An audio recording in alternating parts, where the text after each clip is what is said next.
How's everybody? Were you all able to go to the panel? Yes. Oh. I wanted to. Yeah.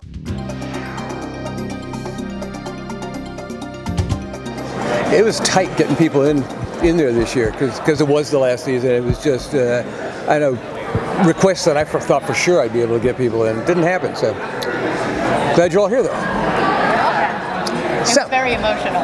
I was in the panel. The person next to me brought an entire box of tissues and just handed them down the line, and everybody took one. Well, it took an interesting turn because a lot of times, and it was for a long time, very lighthearted, consistently, and Rob and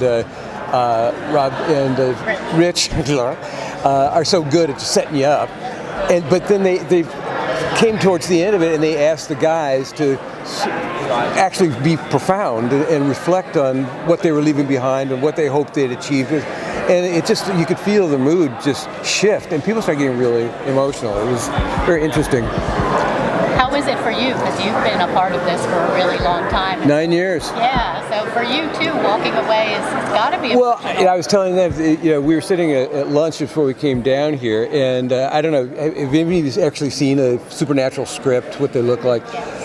At the end of the last page of every Supernatural script says, to be continued, ... It doesn't say the end or any whatever, fade out. It says to be continued, and I turned to Andrew and said, you're writing the script that for the first time in Supernatural history will say the end. And I thought, and we all just sat there for a moment. I thought, yeah. So it's tricky. So I've been asking this question a couple of times now because I like finding out what it was for you.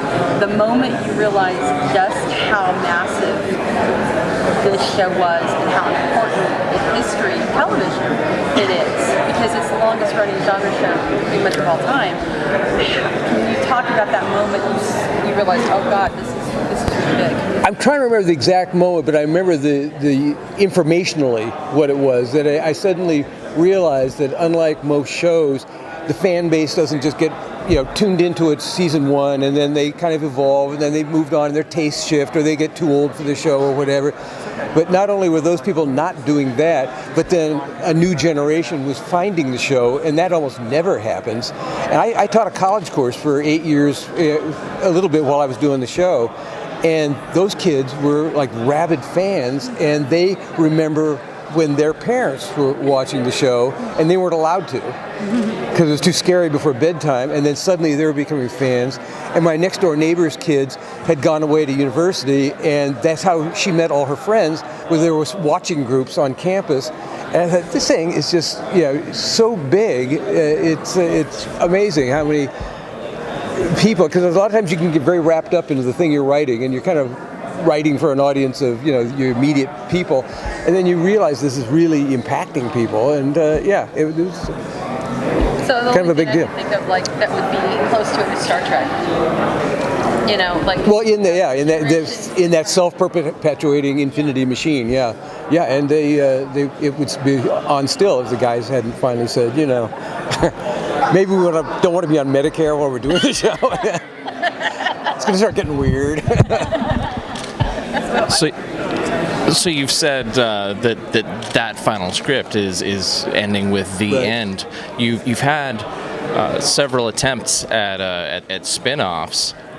Is this the end of this universe, or will we see it in other medium? Potentially doing a spin-off and everything. I think part of the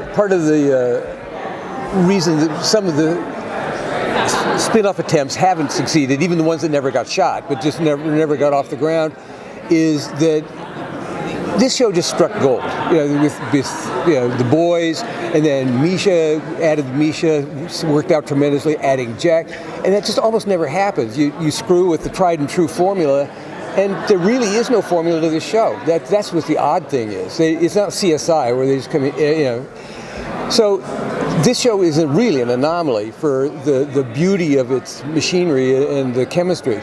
So every time you pitch a Supernatural spin-off, or you shoot one, it's very difficult to rise to that level. And obviously some of them haven't worked for other reasons, but just in measuring it against the original, it's not the same. And you want a great sequel to at least resonate with what made the original fantastic. And this one is such an odd,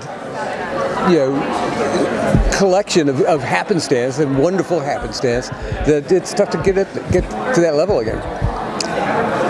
Thank you. I think